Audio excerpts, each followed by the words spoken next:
In a world marked by uncertainty, noise, and relentless distractions, there remains a timeless truth that calls gently to the human soul.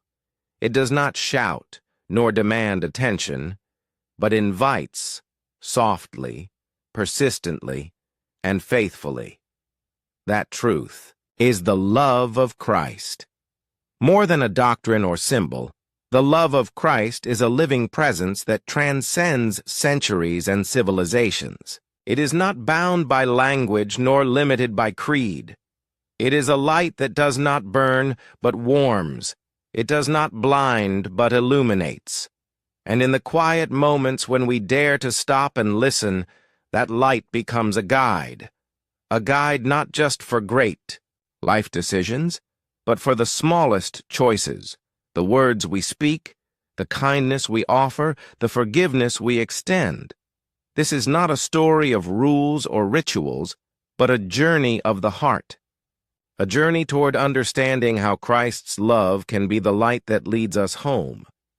There was a time when I believed that strength meant certainty, that to lead, to decide, to move forward, I needed answers, control, and confidence. But the truth is, control is often an illusion. Life humbled me in unexpected ways. It was not in my victories that I found clarity, but in my moments of weakness. When I lost what I thought defined me, I discovered something deeper: the still, steady glow of divine love. It didn't come in thunder or fire, but in peace, in grace, in the quiet certainty that I was not alone. The love of Christ reached into the shadows I tried to hide and called me to something greater than fear. One morning, as the sun rose through the stained glass of a small chapel, I saw light like I never had before. It wasn't just sunlight. It was a reminder, a whisper from heaven that the light of Christ doesn't just shine over us, it shines through us. And suddenly I understood what it meant to be guided, not by ambition, but by love. The kind of love that doesn't need applause. That doesn't seek power. That serves without expecting to be served.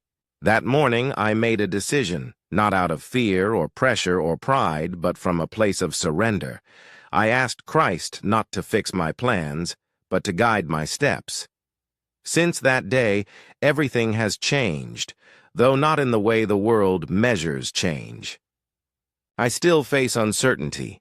I still struggle. But my compass is different now. I no longer ask, what do I want, but what does love ask of me today? And that question has led me to unexpected places, to conversations I would have avoided, to generosity I didn't think I could afford, to forgiveness I didn't know I had. This is the light of Christ, not a spotlight that shows the whole road, but a lantern that gives just enough to take the next right step. The world often tells us to trust our instincts, to follow our hearts. But if our hearts are tired, wounded, or afraid, where do they lead us? Christ's love is not a substitute for our will, but the healing of it. It is not a crutch. It's a compass. When the voices around me grow loud, when opinions clash and expectations weigh heavy, I return to that one light. It does not argue. It does not compete. It simply shines. And in that stillness, I rediscover who I am. Not what the world says I should be, but who I was created to be. One of the most profound decisions I ever made was the choice to forgive someone who deeply hurt me. It wasn't easy. Every part of me wanted justice, even revenge. But then I remembered the cross, not as a symbol of punishment, but as the ultimate expression of mercy. The love of Christ showed me that forgiveness is not weakness. It's strength rooted in compassion. When I chose to forgive, I didn't set the other person free. I set myself free. That moment changed me forever. Guidance from Christ's love doesn't always come in big revelations. Sometimes it's a gentle nudge, a quiet conviction in the soul.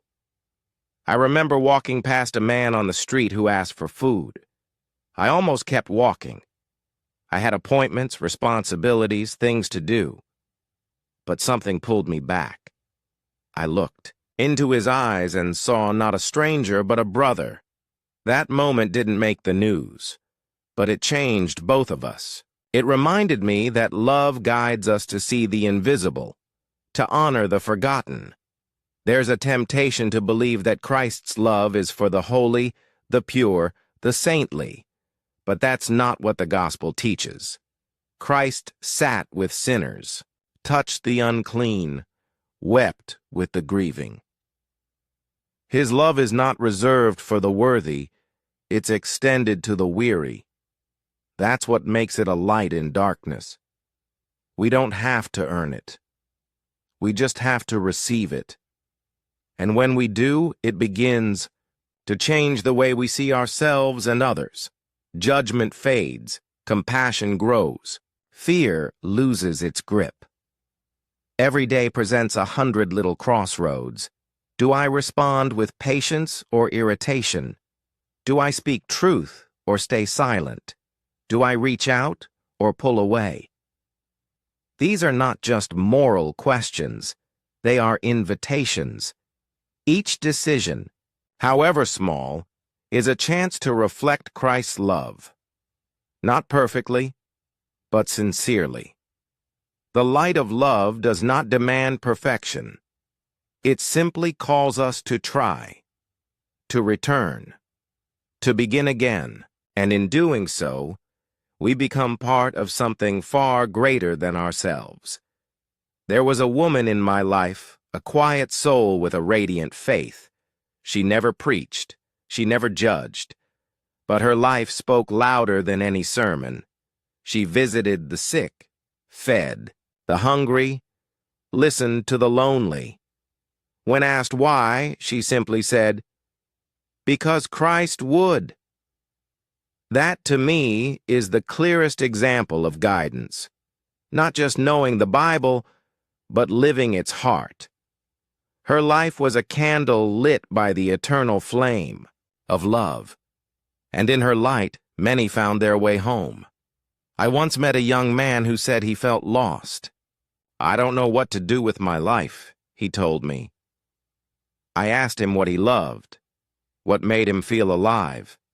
He said, "Helping people." And I said, "Then start there." Christ's love doesn't demand we figure everything out before we act. It asks only that we move in love. Sometimes the next right thing is simply to serve. And in serving, we discover who we truly are. Because love, when given freely, multiplies itself. When fear tries to take control, I remember Gethsemane. Christ, sweating blood, prayed, "Not my will, but yours." That was not a moment of weakness, but the ultimate surrender to love, to trust in a plan bigger than pain. That prayer became a model for my own, not to avoid suffering, but to trust through it. That's what guidance looks like, trusting that even when we don't understand, we are not abandoned. We are held, led, loved. It's easy to believe that divine guidance is only for major life moments, marriage, vocation, illness. But I've found that Christ's love is just as present in the ordinary, in the quiet breakfast shared with family, in the laughter of children, in the silence before sleep. These are not interruptions from the sacred. They are the sacred. When we invite Christ's love into the mundane becomes holy. Every dish washed, every floor swept, every word spoken becomes a prayer. The more I walk with Christ, the more I realize that love is not a feeling. It's a choice. a daily decision to act with grace, to see with mercy, to speak with kindness. Feelings come and go, but love remains steady. It anchors the soul. It redirects us when we drift. And when our strength fails, Christ's love carries us, not away from the storm, but through it. With each step, we become more like Him, not because we try harder, but because we surrender deeper. I've come to believe that one of the greatest tragedies is not that people stop believing in God, but that they stop believing they are loved by Him.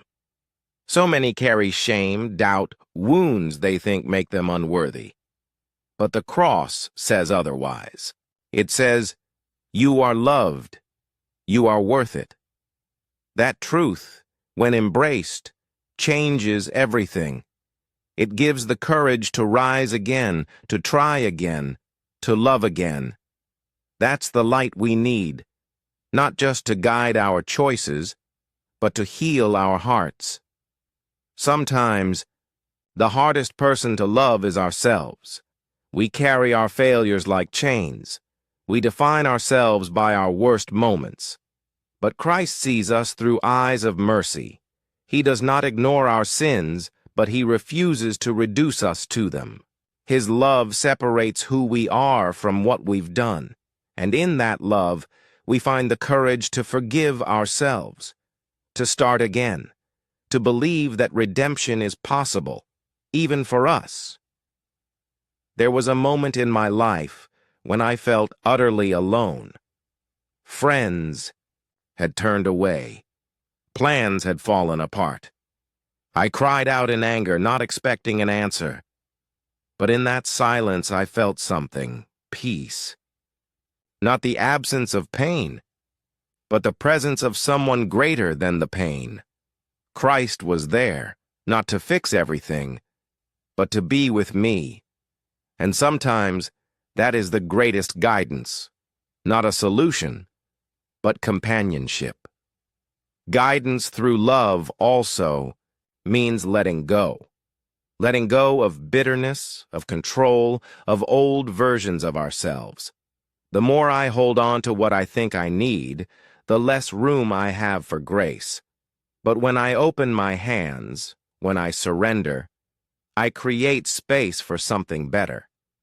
Christ's love often works not by adding more, but by removing what no longer serves us. And what's left is truer, freer, more whole.